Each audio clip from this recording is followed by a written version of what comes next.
I'm going to talk about imposter syndrome because it's one of those things that comes up for most of us. Research says that about 70% of us will have this at some point in our lives.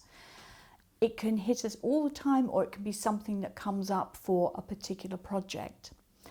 Something that I find really interesting is that we talk about it and we know it exists and we know other people have it. But when it's our own imposter syndrome, we treat it like it's really bad and a weakness. But actually, it's born out of fear, and fears are there to support you. They're there to make sure that you're not harming yourself, that you're not humiliating yourself. And so it's actually quite a useful tool to have to make you stop and think about what you're doing. The bad news is that if you have an inquiring mind, if you're curious and you like doing lots of new things, imposter syndrome is probably going to keep popping up for you. The good news is that you can actually do something about it so that imposter syndrome doesn't stop you.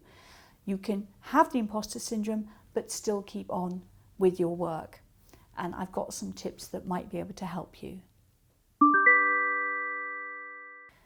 The first tool comes from cognitive behavior therapy, and it's called Catch It, Check It, Change It. And it's when you get one of those thoughts in your mind where you say, oh, I couldn't possibly do that. I can give you an example using myself.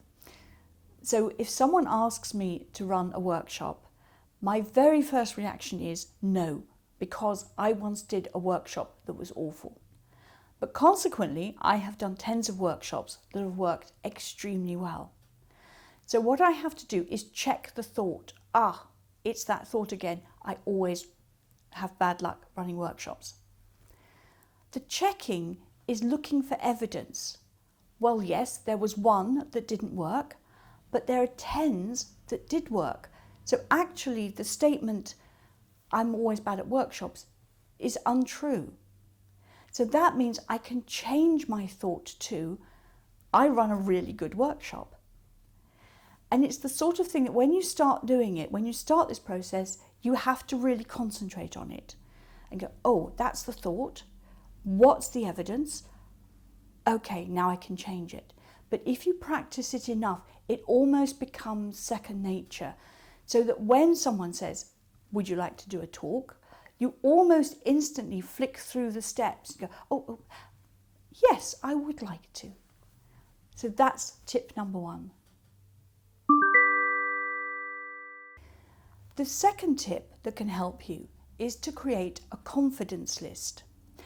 This can be a list of 10 things which can be, they can be things that you're really proud of, achievements like running a marathon, learning a language, putting up your new website, things that make you feel good, or your particular skills, like being a particularly good baker or your particular practice.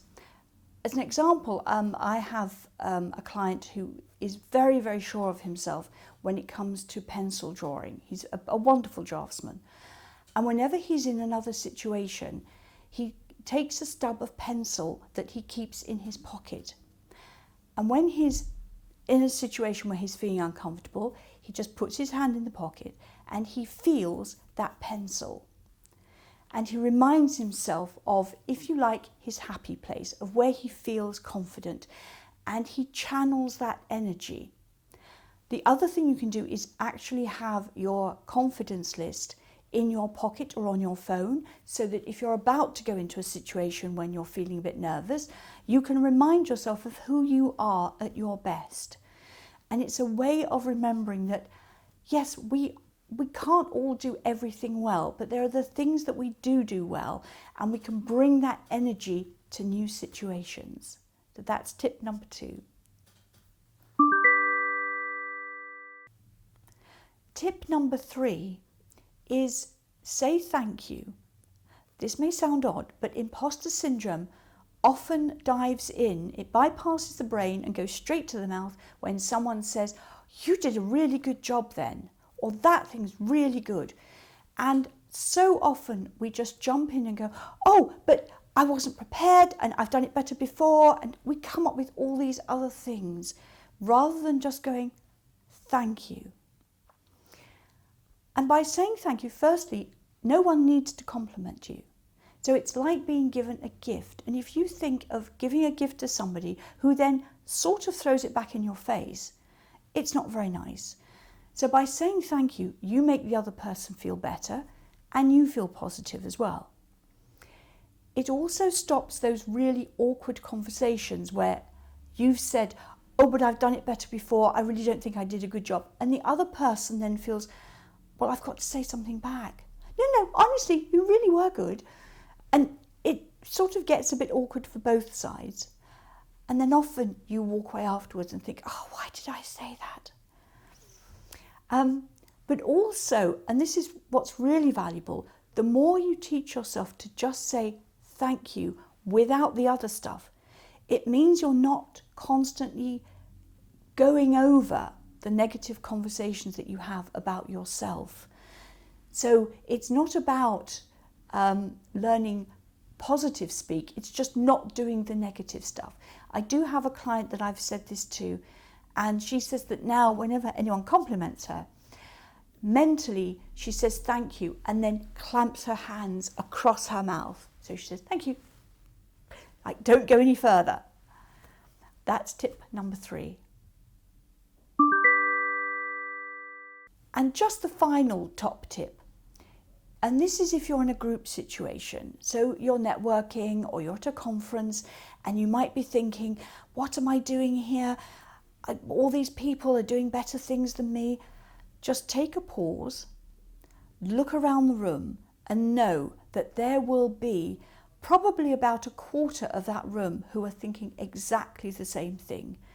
All they're doing is probably hiding it a little bit better. Although imposter syndrome is something that we can all get, the danger of it is that it makes us devalue ourselves. It means we don't get our pricing right because, I couldn't possibly charge that much. When we're comparing ourselves with other people and what they're doing, and the thing is, they're probably having imposter syndrome as well, and we don't know what their journeys are. So it's very, very important to, as I say, we can't stop the imposter syndrome, but make sure the imposter syndrome doesn't stop you. And remember that you are doing work of value. And that's all you have to concentrate on.